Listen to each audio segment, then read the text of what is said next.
Yo, what's going on everybody? It's your boy Top Dog Worldy or World Dog. Welcome back to Qualified Pirate Legend Season 2. In this episode I'm going to be bringing you a guide on Skeleton Fort or Skull Fort, whatever you want to say. It's the most infamous world event in this game, as it has been in the game since launch and is still in the game now. This world event can spawn at any fortress, such as Keelhall Fort, Hidden Spring Keep, Sailor's Knot Stronghold, Lost Gold Fort, the Crow's Nest Fortress, Skull Keep, Kraken Watchtower, Sharkfin Camp and Molten Sands. Personally, if the world event spawns at Molten Sands, I wouldn't do it, as it's just not worth the extra hassle of combating the volcano whilst you're trying to fight the skellies, just for a measly little bit of extra loot. It's just simply not worth it in my eyes, so avoid Molten Sands at all fortress. All fortress, all costs. As you can see, pulling up to a fortress is a very daunting task, as the skellies will absolutely obliterate. I'm joking, it's really easy to dock at a fort. As you can see here on the screen now, there is a map of all the blind spots where you can dock your ship without the skellies shooting you.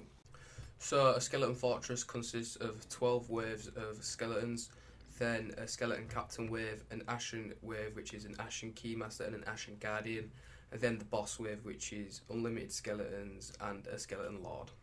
The first thing I would recommend a new player to do when going to the Skull Fort is instantly making a stash of kegs away from the main tower, so you can use them on the Skeleton Lord at the end.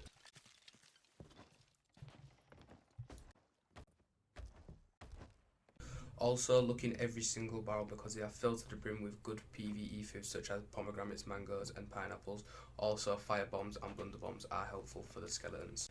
On how to actually complete the brunt of the fort, by the brunt I mean the actual skeleton waves, I recommend just going into the tower and just getting a large group of them and sword dashing. And if it gets too hectic, you can always run up the steps and do a loop, like ring around the roses if you will, to evade the skeletons.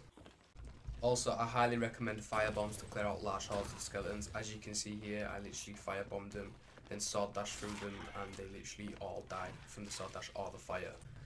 After you've knocked down 12 waves of skelly, what I like to call the fourth captain spawns, it's just basically a skeleton captain.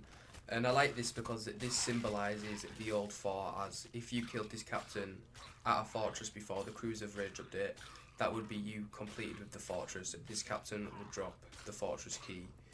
But unfortunately, he or she, I don't know, only drops a villainous skull and some gold pouches, unfortunately. The wave after the fourth captain will be what I like to call the Ashen wave, where it will spawn an Ashen Keymaster and an Ashen Guardian, and also 10 skellies alongside them. So it's a pretty easy wave, it's pretty much the same as the fourth captain wave, apart from you've got another captain to deal with. But it's pretty straightforward, you just need to defeat the Ashen Guardian and the Ashen Keymaster. The Ashen Guardian will drop skeleton notes, so you can dig up an Ashen chest, and the Ashen Keymaster obviously drops an Ashen key.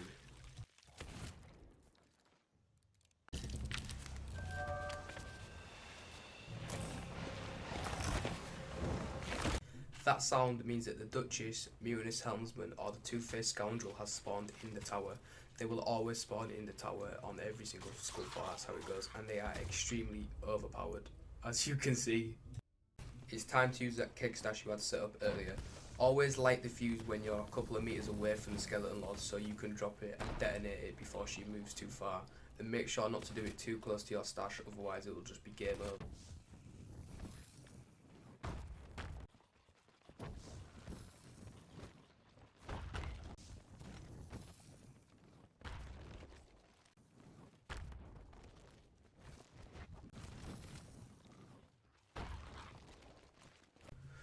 Unless you have 15 kegs, which I highly doubt you do, because that's what it takes to kill an Ashen Lord, I suggest you use your boat cannons and nicely lure her to the dock and lead her to her ultimate demise, I guess.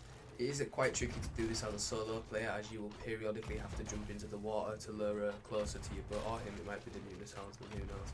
But you'll have to jump in and lure them closer to your boat, as they will drift away slowly. After running low on cannonballs, because I didn't decide to supply up because I was literally solely getting footage for a Skull Fort, I got fed up because I was missing a lot of shots because of the angle, and I just didn't have a lot of cannonball space, so I went on the island. I knew she was weak because she was eating bananas, 2 sniper shots and a sod, she was dead. So when the Skeleton Lord dies, she'll drop a stronghold Key, Stronghold, Skull, and Skeleton orders for Rag and Bone Crypt.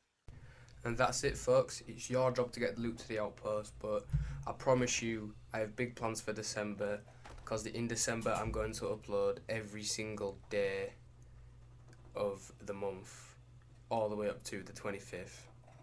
And 25th is going to be some crazy, mad special. So yeah, look forward to that. And I hope this guide helps at least one of you beautiful people out there today. I know I've been a little bit here and there with content recently, but I'm trying to stay on the straight and narrow, get Season 2 of Qualified Pirate Legend done, then the world is our oyster. Anyways, I hope you did enjoy. Please consider subscribing and leave a like rating. Like, disliked, up to you. And feel free to check out my Twitch and my second channel. Link for both are in the description below. Anyway, it's been your boy, Top Dog Rolly or Rolly Dog. Peace.